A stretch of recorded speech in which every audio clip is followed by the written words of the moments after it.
Oraingo bideo honetan lehentasun arauak azalduko ditut nahitaezkoak direlako edozein eragiketa matematiko egiterako orduan.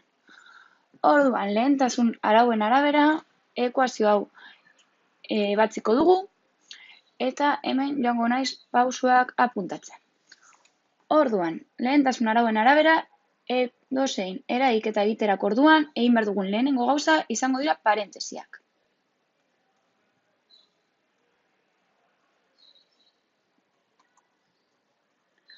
Beraz, egingo dugu 6-3 eragiketa nahiz eta kenketak orokorrean orden baxuagoa daukaten. Baina nola parentesi barruan dagoen eta parentesiek lehentasun totala daukatenez, horra goaz. 6-3 da, mantentzen dugu berbia eta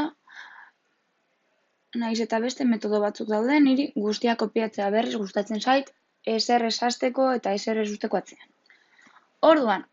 Hurrengo gauza izango dira berreketak eta errokarratuak.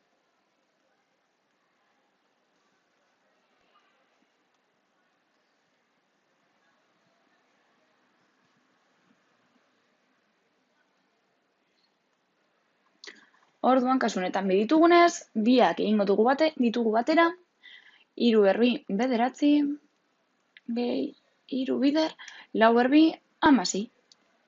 Hirugarren pausua izango dira biderketa eta zatiketak.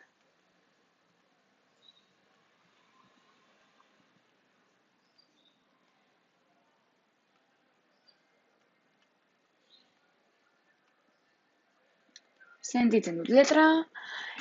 Kasu honetan bakar hau daukagu, 3 bider 16, 48 da. Eta esaztu hemendik geneukan 9. Eta azken pausua izango dira batuketak eta kenketak.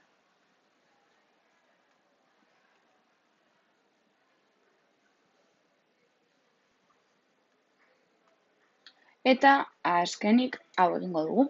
9 gehi 48, 47. Orduan, eragiketa honen emaitza izango da 47. Ikusi duzuenez, pausu hauek jarraituz, eragiketak batzi behar ditugu, bestela emaitza oso ezberdin bat lortuko genukeelako. Eta hori izan da guztia.